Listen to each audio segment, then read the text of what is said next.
A very fine welcome to everybody online, well, now-ish, and indeed later for many, many weeks to come. This is another episode of Exclusive to Gain Vina Talks ND Life, where ND, as we all know, stands for Neurodivergence. Today, I'm particularly delighted to be welcoming Richard Cross. Richard is going to be telling you all about himself, exactly as much or as little as he chooses. And I can promise you all, today's discussion has got a little bit of a psychology sort of tint to it, and definitely quite a lot of soul searching. So I cannot wait to get us started. But before we get started, Richard, the floor is yours. Please tell us, who are you? There you go. There's a great trailer, Vina, and a great introduction. So first of all, thanks a lot for having me. I'm delighted to be part of this. It's a relatively recent introduction for me to you and to Gain, and it's been a really awesome journey already. I'm delighted to be here. So a little bit about me, and I'll perhaps start with what brings me to neurodiversity first, rather than the standard quick walkthrough of a CV, because why do we have to follow the norms, right? So a little bit about me. So first of all, my son is neurodiverse and was diagnosed about 2 years ago with ADHD, and then about a year after that with autism. I also have a neurodiverse goddaughter who's also recently been diagnosed with autism also. And interestingly, and this will come through, I'm sure, in our conversation later on as well, through that, having discovered lots of friends are also neurodiverse and have either had diagnoses either early or later in life. Subsequent studies, frankly, through finding out that I have a neurodiverse son, it obviously kind of alights a degree more passion and inquisition in the subject, but also just more in general. All of those things have really, I guess, enlightened me. And one could easily be self-critical, I think, to say, should we not all know this stuff anyway? But hey, let's not figure out how we got here. Let's think about the future. And I feel quite blessed to have this kind of new insight. So that's what ignites my passion around the subject. In terms of the background, so I've got about 30 years in HR now, from grad trainee right the way through, and I've been very lucky to work for some of the best brands in the world. So initially with Rolls-Royce, PepsiCo, Disney, and then in our passionate space in insurance and investment, worked then for Chubb for a number of years. And then my last two roles have been as the UK Chief HR Officer at L'Oreal, and most recently at AIG that I left in Q1 this year. That then gifted me, and I say that without at all a tongue in cheek. It really gifted me a moment to do some deeper study for the first time. So in recent months, I've been in formal study around my core component qualifications in psychotherapy, and also studying autism in children for very obvious reasons. Aside of that, I found that this passion is kind of insatiable. So I've also been really structuring my time to do a lot of personal and informal research into both of those fields as well, which is what brings me to today and is what led to my introduction to you. Absolutely fabulous. I actually quite often, well, should I actually say, it's not often that I'm lost for words, but you've given me so much material already that I don't quite know where to start. But being, as we said with Jonathan a few podcasts ago, being weird and very much openly weird, I will perhaps do something that I didn't expect that I will say today. However, you're mentioning studying autism in children has helped me remind myself of the wonderful, absolutely stunning work that some incredible researchers in the space of autism and neurodiversity are doing at the Anna Freud Institute. Speaking of blessings, I'm also blessed to have a childhood friend. We literally grew up together in Greece. Okay. Many months ago, Georgia Pavlopoulos is an associate professor, founder of Anna Freud. The other day, she sends me a little clip that they created basically in celebration of the Neurodiversity Week, which is trying to explain, particularly to children and young adults, the concept of neurodiversity. And of course, they're using, I suppose, our beloved analogy with biodiversity, and obviously how every tree and flower and animal is unique because they're all different. And I find it fascinating. I would very much invite everybody, including obviously the two of us and the entirety of our audience, to really look it up. I will probably, once we release this episode on social media, I will also add the link. I found the animation absolutely fascinating. So here's the plug. Wasn't intended, but it's very, very relevant. Honestly, you have to take my word for it. Now, you said something Absolutely. really important, which is the blessing. It totally 100% resonates with me, because you see, if it wasn't for my own journey through GAIN and the work that I do with GAIN and with our community, I wouldn't have become such a big advocate of reflecting on one's own identity. I'd be very happy to call myself the various things that I call myself, often enough to do with, my various hobbies, and obviously sports, massive chapter in my life, and what makes me feel passionate and excited about. But it wouldn't have been things about my cognition. It wouldn't have been things about my highly observant self, about the drive that I get that sometimes can freak people out, when I'm in the so-called autistic flow. And mind you, I haven't got an autism sort of diagnosis, but I still feel very much the merits of the autistic flow. And you're speaking, and I admire you, Richard, because of course, one thing is to study understanding autism and being able to be a better parent, for autism in children, given your own lived experiences. And obviously, you're father to two neurodivergent individuals. Also, your qualification in psychotherapy. With a little bit of delving into the latter, would you like to sort of share with us some little gems, some things that actually gave you a little bit of an aha moment, perhaps an epiphany moment, that you thought, "Ooh, that connects actually beautifully with neurodiversity, and that helps me as Richard to understand or to explore that further"? Yeah, and thanks for the invitation, and it's a great segue in talking about the Anna Freud Center, right? So it's for anybody who will study psychology or psychotherapy, it's a name that will come up a lot with the work that she followed on from her father, and obviously being based in London, in Hampstead, and all of those sorts of things. It's a name absolutely at the core. And I guess and I've been lucky enough to do both courses at the same time. So inevitably, some of the concepts have blended together in my mind a little bit. And I'm very happy to share some of the kind of nuggets that have come through the psychotherapy. But if you don't mind, I'd just like to reinforce one of the points that you talked about there, where you said that you wouldn't have described yourself in terms of your neurodiversity. And I wanted to reinforce that because I had another real moment of aha 2 mornings ago, actually. So as I was thinking about this podcast, I obviously wanted to order my thoughts, right? It's something I'm very passionate about, and it's a fascinating subject. So I was walking to school with my son, and I said, "Look, I'm doing this podcast with my friend Vina and the charity GAIN, and this is what they do." And I said, "Look, if you were me and you were going to do this podcast, what would you want to tell people about your neurodiversity?" And I just thought, why am I trying to come up with conclusions myself? Because the whole point, I think, of how we'll advance with this is to be open to the different perspective people will have. It's hiding in plain sight, right? You don't need to create it yourself. And he said, "Nothing really." And my son's 10. And I thought, yeah, it's just him being 10. But we talked about it a little bit more, and I realized I almost felt a little bit foolish. Well, of course he's got nothing to explain, because that's his reality.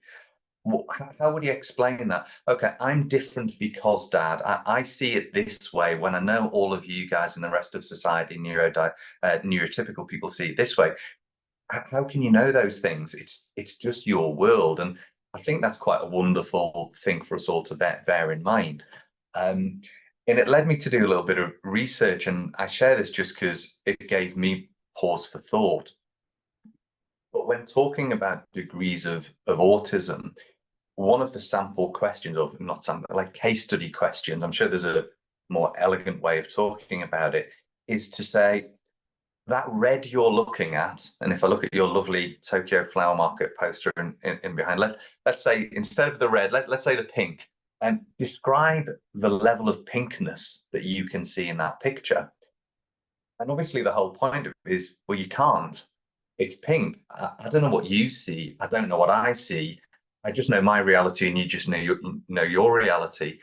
And I just thought it was a really good provocative question. It's like saying, how neurodiverse are you? I don't know. I don't even know whether I'm neurodiverse or not. And I think it's really helpful to think in those sorts of terms, right? Because it's not I'm really, really different, accept me. It's just I'm me, you're you. And when you start thinking about it in those terms, it just seems less complicated to me. Does that make sense? Perfect sense. Perfect sense. I just wonder, why do we feel the need to sort of put a label on yeah, being me and being you, and all of everybody else actually obviously having a similar trail of thought, and often enough we have to overlayer, and I am different, that's why. Well, should not be a non-issue, that the difference should be taken as a granted. Of course, we all have different DNA makeup, um unless we've been cloned, I guess. So is it almost an expectation of ourselves, because the society tells us that somehow we need to justify that call? Is it something that basically in your own studies that sheds a little bit of light on this? Yeah, I think it's a great question, and I should say, although I'm sure it's painfully obvious anyway, my discussion with you today, this comes with the best the point of view of an enthusiastic amateur. There's no I can't come with any kind of medical expertise, nor do I speak on behalf of any of the organizations I've worked for. A lot of this is just kind of personal views, but I think they're really important questions that you ask, and there's two things that come to mind for me. So one is a little bit more tangible. So as I'm sure you and I talked about this, there's a really fierce debate when it comes to neurodiversity in children at the moment about labeling. And it's one of those views that's almost to the level of Brexit in terms of how passionate people are, that it's absolutely right or absolutely wrong. But I'll share my personal perspective.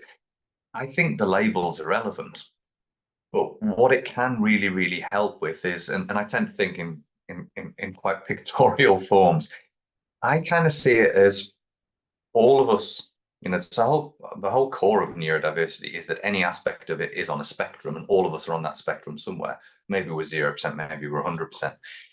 Where I think diagnoses and being able to put a name on it's really helpful is if you think you're in a library and all of those shelves are full of all of the books about how to be the best you, depending on what your demographic or diversity profile might be, the labeling just helps you go quickly to which roadmap's most helpful for you.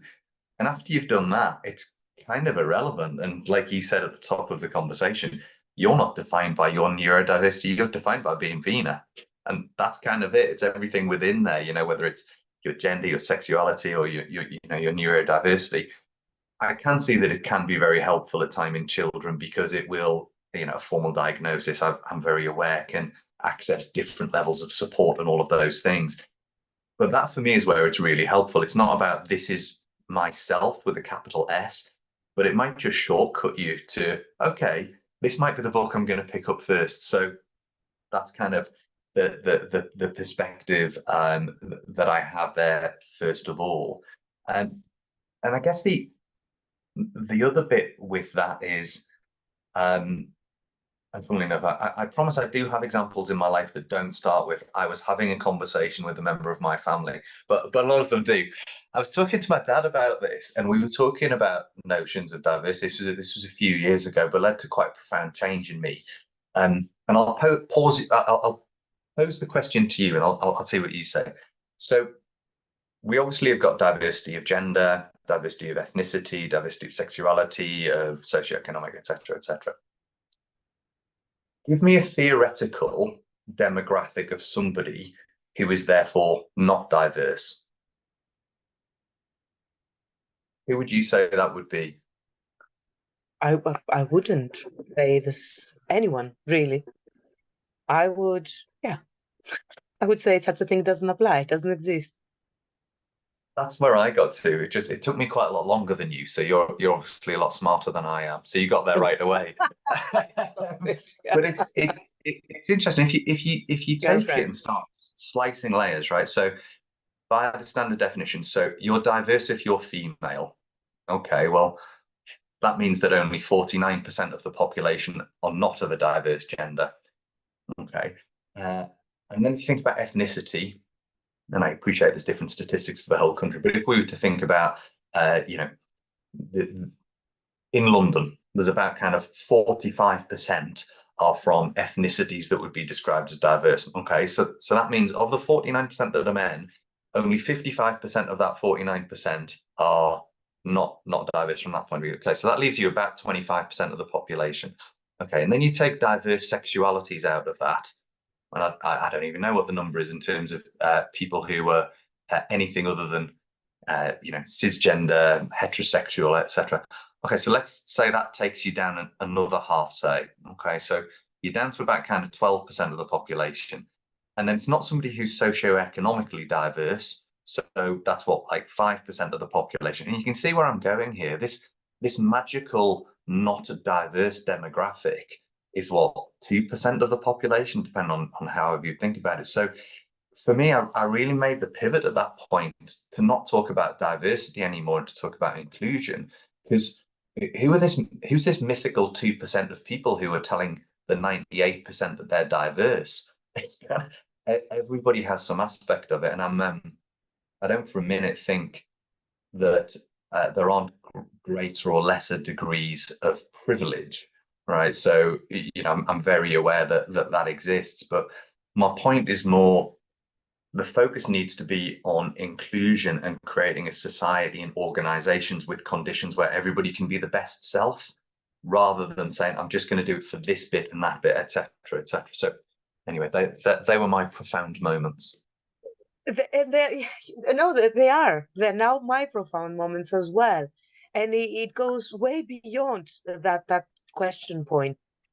It actually, and again, we've had other podcasts where I had to say the not very wise, but I suppose politically correct statement of we're apolitical as an organization, because you delve a little bit more into human behavior and some potentially, you know, bad for humanity, totalitarian sort of systems and circumstances where this homogeneity, that absolute lack of diversity, or the appreciation there's been a degree of diversity because of one's X, Y, and Z choices in life or beliefs, would ruin the big mastermind of, no, I want everybody to be the same, almost the same, you know, height, the same strength, etc. You know where I'm getting. We all do, and we have even more current sort of examples than those entirely just belonging in the past. That is exactly why we need at some point to move away of the diversity, when diversity will be treated as a non-issue, because we say, but of course, fact is that exists. So using that as a stepping stone, as a foundational moment of universal acceptance, like that universal design element, how do we make sure that inclusion gets to be the underpinning virtue, the underpinning value that protects that humanity that is all diverse? And I didn't mean to cut your thread and trail of thought here, because what you were about to sort of share with me, I think, would be really beneficial for our community, for the audience. And I'd like you to expand a little bit more on what you said, realizing one's true potential. So, and as we're taking, perhaps there will be a question. Here's the question. In realizing one's true potential, how much reliance should we all give to the environment? And also, perhaps, how much reliance should we give to our own selves to help us realize that? What do you? Yeah, it's a great question, and it does. you and I have a great many passionate conversations, so it surprises me not one bit that we take a circuitous direction towards. But back to your point about, you know, some of the notions that really stuck with me through my experience of psychotherapy. So there's different within psychology. There's different elements. So, you know, Anna Freud and her father, etc., are one end of the spectrum where it's very much kind of the therapist is the person with the knowledge, and it's about kind of scientific proving, right the way through to the other end where the client is the person with all of the knowledge and the therapist plays a role of facilitation. But more towards that end, it gets called humanistic psychology. And one of the core tenets within that kind of blew me away when I heard it. And it's the belief that there is an innate drive within people to achieve their full potential to the extent their conditions allow. And almost every part of that blew my mind. Right. So the thought of achieving your potential not being a conscious act is just something I'd never really thought about. But the more I thought about it, and I'm not going to position this as a truth, but I say there's something that really resonated with me, that we kind of all want to do well in the thing we're passionate about, right? So there is something there that really, really resonated. But then the point about to which your conditions allow. Now, some of that might be elements of trauma, that might be really difficult things that people have dealt with in life, or it may be opportunities in their career, or, you know, whatever. But it really hit me as I thought about it from an HR point of view, because there are large parts of development, and as you think about talent in organizations, and as we think about, I know you do a lot of coaching and sport and things like that. If you think about those sorts of things, the implicit focus is on the person. How do I teach you to be good? And if you step back and say, well, I'll give you some breadcrumbs, I'll give you kind of a few seeds on the trail, but actually what I'm going to do is to create an environment that just means the constraints on your potential are removed. It just seemed to make a huge amount of sense to me. And I know you and I have talked about this previously, but I'd invite anybody listening to the podcast to think back in their career, in their sporting life, whatever they might be into, and think back to a time where you just really thought you were absolutely knocking it out of the park, either in your career or, I don't know, if somebody's a runner, they did a particularly great half marathon time. And I'll just pause for a second for people to kind of have a chance to think about that. But I'd postulate that very few people will come back with and say, I was trained to do it that way. Where I get to is you go to the conditions. So I had a brilliant manager. They gave me some headspace. They gave me some air cover when I needed it. I was running with a team of people that were great. I was in a soccer team where everybody kind of really encouraged. And it just, every corner of that I looked at, of that hypothesis about potential being driven by conditions rather than the self, just seems to make perfect sense. And I think when you think about that from an inclusion journey, it's not about I'm going to force this, that, or the other. It's about creating an environment where everybody can be their best selves. So I'll pause for a second and see how that lands with you.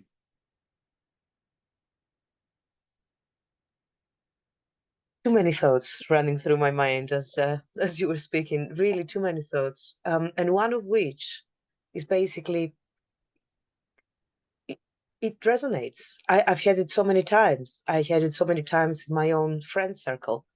And of course, I've been there in some interviews, particularly as in some of my past affiliations, we were looking for graduates, for that graduate sort of, positions.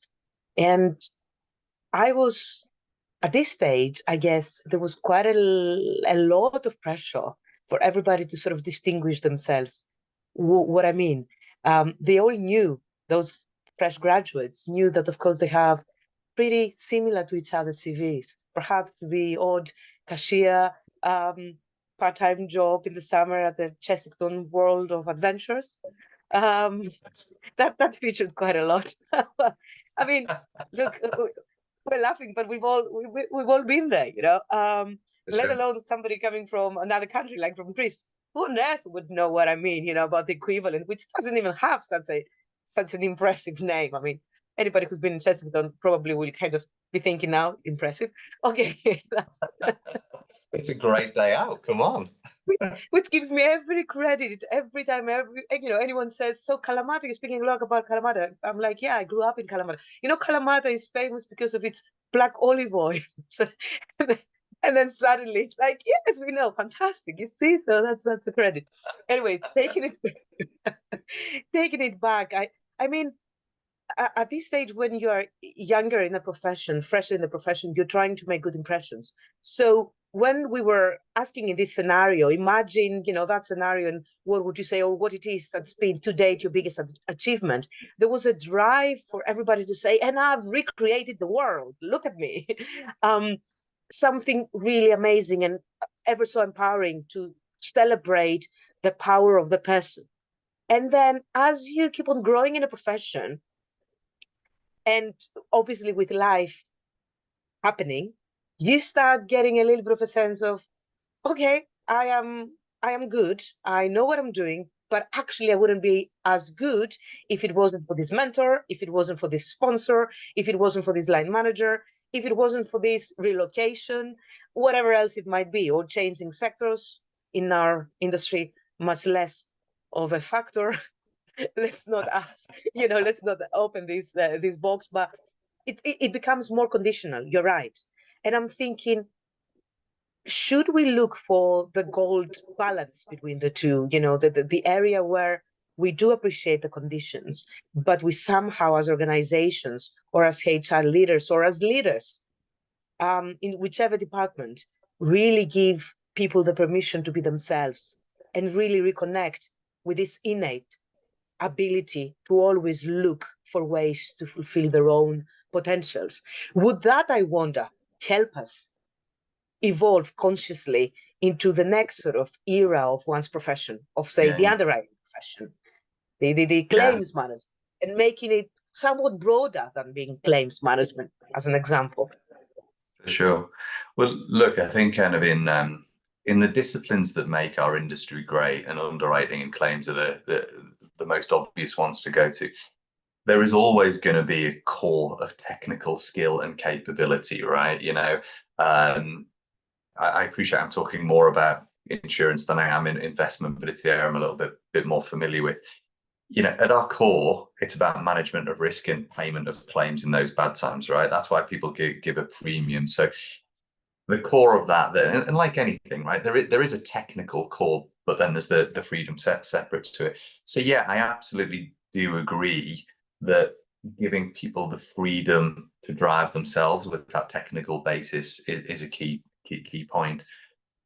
I do think, and if we talk a little bit more about neurodiversity, there's probably a couple of points that I would make. So one, it's a little bit easier when you're talking about inclusion to talk about gender and ethnicity because we're a little bit more advanced on the journey, right? So I'll use that as an example just to bring it to life a little bit more, albeit some absolutely clear, we're a long, long way away from the end of that journey. We need to all absolutely own that, especially people like me. And maybe there's people that have had more privilege than me, but as a middle-aged straight white man, I'm definitely up there in terms of the people who've had kind of the tailwind. So it's on people like me to go drive it. But the issue of gender representation is not a female issue; it's a male issue. I'm yet to meet a woman who needs to be convinced that females should be adequately represented, right? So it's on the men. The same with broader ethnicities. That's not an issue there. There's nobody in a diverse ethnicity that needs to have explained to them the challenges. It's on those that are in the more dominant ethnicities, right? So I think there's a bit of that, right? And at the core of that is education. So some time ago, separate to this topic, I kind of made the leap that in anything, I would rather have 100% of the population 7 out of 10 good on any topic than I would have a tiny part of the population 10 out of 10 good. It's great. But if you can get everybody to kind of a decent level, and that's where I would get to in terms of inclusion. And I promise I will come on to the neurodiversity piece. But I was part of some work that I did at AIG where we did some work on menopause, and it was as part of kind of the overall drive. And AIG do some incredible stuff in terms of gender diversity. It was as part of that, and it was nothing more than an open lunchtime session. Come along, we got an expert from the field, and they just talked, and it was a really open forum where people could ask the questions they'd been a bit worried about asking. And I share that because similar to neurodiversity, menopause is obviously invisible, right? You can't point to one person and say they're, perimenopausal versus another. The next morning, I literally hadn't got through reception before an executive had grabbed me and said, "Do you know what? On the basis of that talk yesterday, I went home and had a conversation with my wife that I probably should have had 10 years ago. And it was amazing. Thank you so much." And that was just from an hour. And it was as profound as to have an impact on home life, So that's how big a bang you can get for your book with very little. So that's the core. Now, if I talk about neurodiversity, I promise I'll pause to get your reaction in a moment. But as you and I have talked about, neurodiversity is something that people often don't even know what the phrase means. I quite commonly experience people getting neurodiversity confused with mental health. Coldly, when I talk to people about autism, they've regularly got the movie Rain Man in their mind. And as a result, when you have a conversation about how you can be inclusive towards neurodiversities, it's, okay, how would I take the character that Dustin Hoffman played in that movie into my workplace? Well, and I share this very much as my learning, right, from the course that I've been on. So let's take autism. Autism's not a thing. It's a 0 to 100% spectrum within which there's 4 different types, rigidity or social interaction, maybe the constraint. So you've then got kind of 4 spectrums there, all of which can overlay, and that's just autism. Then you've got ADHD, of which there are 3 dominant types rather than just 1. Then you've got ADD, then you've got OCD, then you've got mixed anxiety and depressive disorder. And a tiny bit, certainly it's worked for me, a tiny bit of education for me, certainly was enough to me go, oh God, how have I got this far in life without knowing this stuff? But again, let's not beat ourselves up. It was a, wow, I kind of see this in Technicolor. So I really think with that 7 out of 10 education to your question, how would we bring this into the workplace? That's the starting point, Absolutely beautiful. And what really also resonates, exactly what you said there, let's not beat ourselves up for it. I mean, given the stories that I get as a lead for the individual members at GAIN, I am absolutely then made aware that all these were happening under my nose for a huge part of my career. And I wasn't even there to support people, and I wasn't even there to be the upstander, even not knowingly. Because as you said earlier, the best supporters are the supporters who are not concerned, they're not affected by a certain issue. So I'm actually thinking we ought to do that. We ought not to use blame culture. We ought to educate each other. We ought to have this liberty of being us, and somehow destigmatize certain sort of appreciations. And you said something very important. It's all about visibility. Neurodiversity, you will say, is not visible. It's not visible in terms of color. It's not visible in terms of an accent, but it's definitely visible in terms of a, psychological accent or articulation, right? Or behavior. And that behavioral component, which is very much connected into psychotherapy and certainly psychology and this incredible sort of school of thoughts, or many schools of thought there, is trying to tell us that it doesn't quite matter whether it's something permanent, as obviously neurodivergent. And yes, also a note for those who are still pondering, is it something that can be cured? The medical model, we're not speaking medical model, cannot be cured. There's nothing to be cured. It's the beauty of cognition. And also, on top of that, we are professing and energetically, enthusiastically, lovingly supporting the social model, the model that, as you said, removes the barriers and enables everybody to reach and fulfill their, reach higher and fulfill their own sort of true potential. But it is essentially boiling down to, it is visible, because it could be that somebody is having temporarily a tough, challenging sort of, period in their life.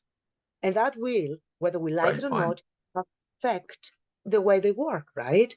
The pattern of working, the need perhaps to be slightly more flexible, to receive slightly more acceptance, to not be judged, to be let off the hook if they want to go off camera. Do we enable this? Are we psychologically and I guess spiritually superior enough individually to enable this? Be yourself. I think it's a really profound question, would be my view. I think you're exactly right to raise it. I'm not sure I've got an answer, but I would certainly share some complementary, I guess, reflections, right? So I honestly think the removal of blame culture is at the corner of all advancement that we'll see in inclusion, right? You have to be free to be able to, as long as it's done with positive intent, to explore notions of inclusion that you can't possibly have experienced, right? That's the whole nature of privilege, and hidden privilege. I don't know what it's like to be a woman. Now we have to create an environment that it's okay for me to, with a positive intent, ask. I would strongly argue that you only get the license to ask once, and then it's on you to self-educate. We talked about this a lot at L'Oreal, but I think a lot of people did in events post George Floyd, of people from diverse ethnicities often very underrepresented in corporate contexts, and constantly being asked, what is it like in this situation or that situation? Well, why do you have to ask that twice? By all means, if you have a privileged relationship with a colleague or a friend and you want to explore something positively, by all means do it. And then, frankly, get up off your ass and go and research it yourself, right? You've heard it once. So we have to remove the blame culture, but also I think those people who are not part of the demographic, who are experiencing the disadvantage, we've got to kind of ask the questions and be open to that situation. So you and I were both involved in an event recently where one of our colleagues at the regulator were talking about their new officers. I was really inspired by the story, because it wasn't that they said, we're going to create an office that's good for neurodiverse people. They just started off and said, do you know what? We don't know the answers. We'd really, really love it if anybody would be willing to help us understand. And they co-created this thing. And I think having that awareness and being willing to say, do you know what? I don't know, but I really want to learn, but I'm going to actively learn if you help me. That's fantastic. I was so impressed by the way the guys did that at the FCA. And it's wonderful you share this, because it makes me also think, okay, it will sound provocative. It is provocative. But we touched on the regulator. And that was a positive, sort of a very positive practice, and very, well, I tend not to use the term best practice, but I would certainly call it good practice, and good for me, as I keep on saying, is good enough. But we're speaking of a regulator who, in my time or my heyday, in insurance, there was a lot of discussion about the schemes that pay to play. And it wasn't, of course, when it first came into the fore as a concept, or scandal and whatnot. But what I'm trying to convince myself to share here is, and I promise you it's nothing that I shouldn't share, is there's means and ways, as a corporate or as a plethora, as a community of many corporates, we can enable, if we so wish, slightly differently, so that we don't get on the back books of a regulator. So we can still have a pay-to-play-ish scheme, and we supposedly offer training to each other. And that training makes us better, say, underwriters or brokers, and we enable more meaningful business or allocation of capital. Great. We know we can do that. What I'm actually wondering, especially given that good practice from a regulator, how much more important it is not to turn a blind eye, or really to exercise much wider sight and clearer sight when it comes to enabling those individuals that will then thrive in this workplace. And they will probably then put that pen down and say, you know what, we don't need this because we can do better. We don't need this because we've meanwhile come to the appreciation that representation towards the client, the duty of care, it all comes back in a circular mode.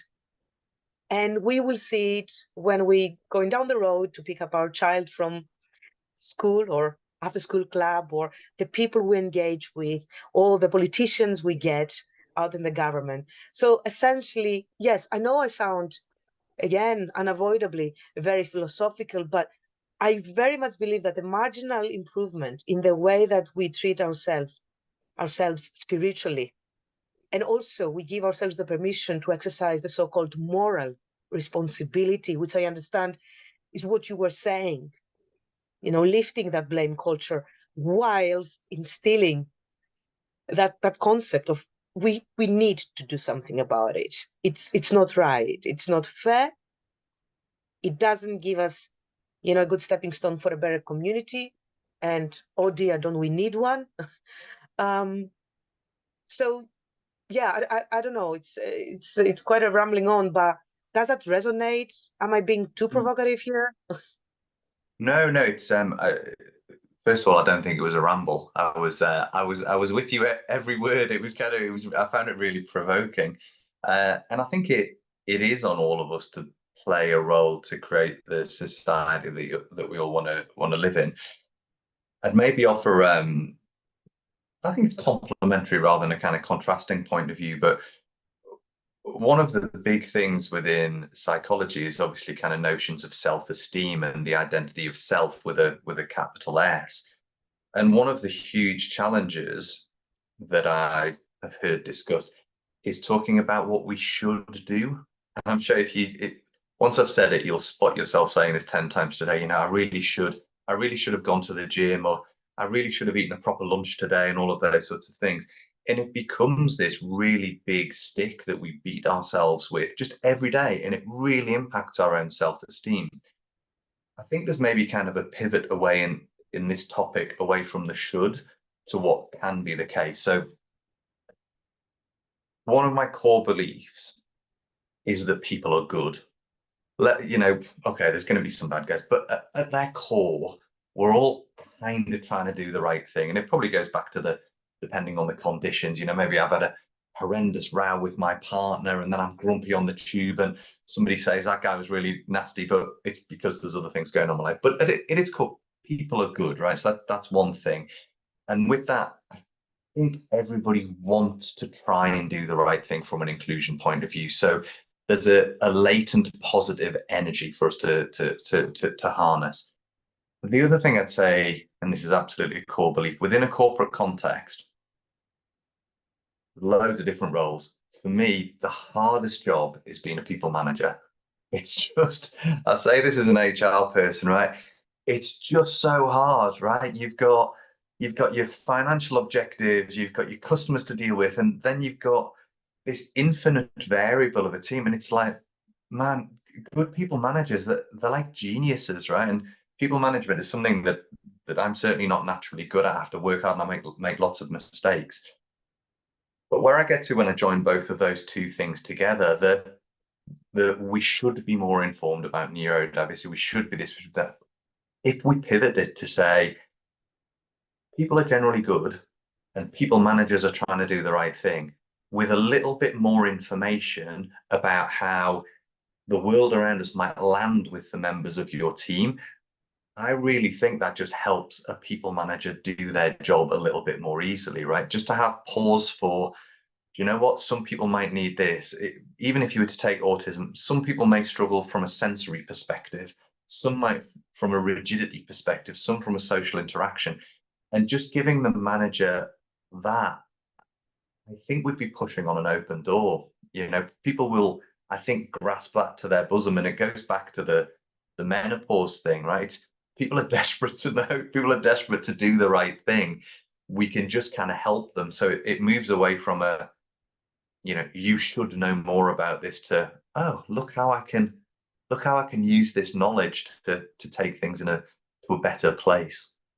Maybe I'm just being too optimistic. Maybe it's just late in the day and I'm being too much then. Not at all.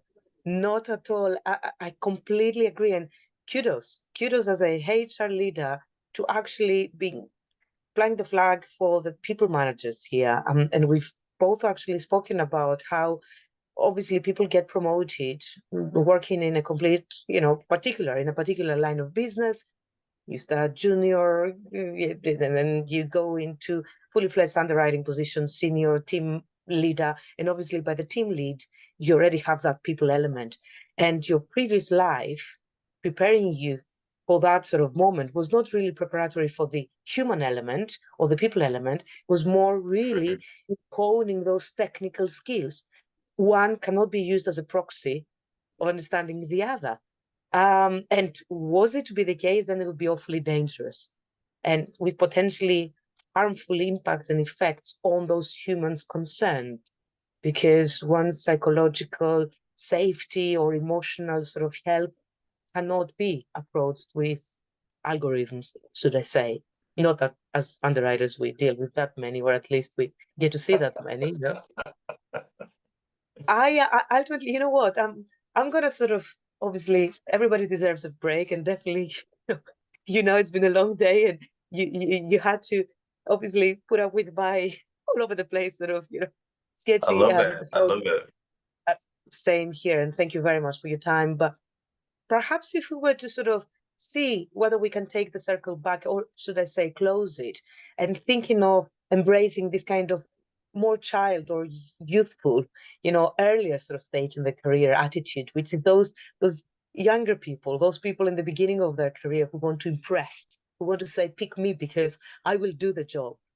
How beautiful would it be through this amazing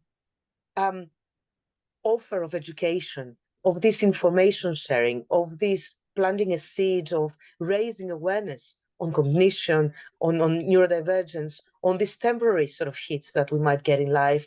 For some people might be that permanence of neurodivergence, that we help people, enable people to demonstrate the versatility of them. So becoming a people's manager is not a boring, I've had it, and I still hear it from my friends who say, oh dear, another annual review. And of course, we now have different terminology for it, yeah? We don't call it that annual sort of review and whatnot. We try to make it more jazzy, more contemporary, but ultimately it boils down to telling somebody, whether you use a sandwich way of feedback or not, whether they've delivered or otherwise. And to them, that is just a process. How about us taking those people out of the process and showing to them that there's ways they can demonstrate the versatility.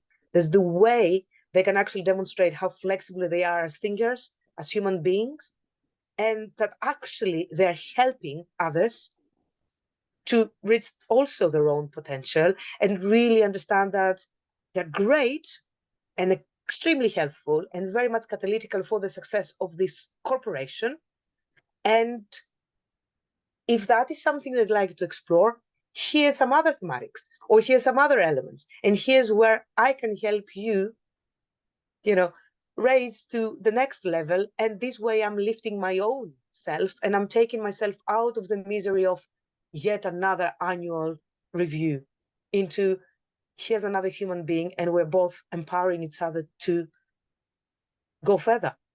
It's like that marathon run that you said. And I love my runner friends, because they always say, it's not about the others, it's about me improving my own time. For me, being not a runner, I always run to the next pub. But and It's all anytime that I've about done a that's marathon, incentivization, right? Running to isn't the it next just? goal. Isn't it just? But it's the marathon basically telling you that life is not a sprint. It's a marathon, and it's all about that learning process. And I think education and having HR leaders like yourself out there who are taking time, their own personal time to study, to keep on cultivating the spirit and be able to embed those learnings back into the workplace in a way to give back, um, really makes us say simply that we're in awe. Thank you. Thanks for being a role model for your profession. Thanks for hopefully still being in that sector that's called insurance or wider financial services sort of industry. We need more people like yourself. Honestly, we do, Richard. And thank you for your time today. It's been a pleasure. Pleasure. Thanks so much for inviting me. See you soon. To you. All the best.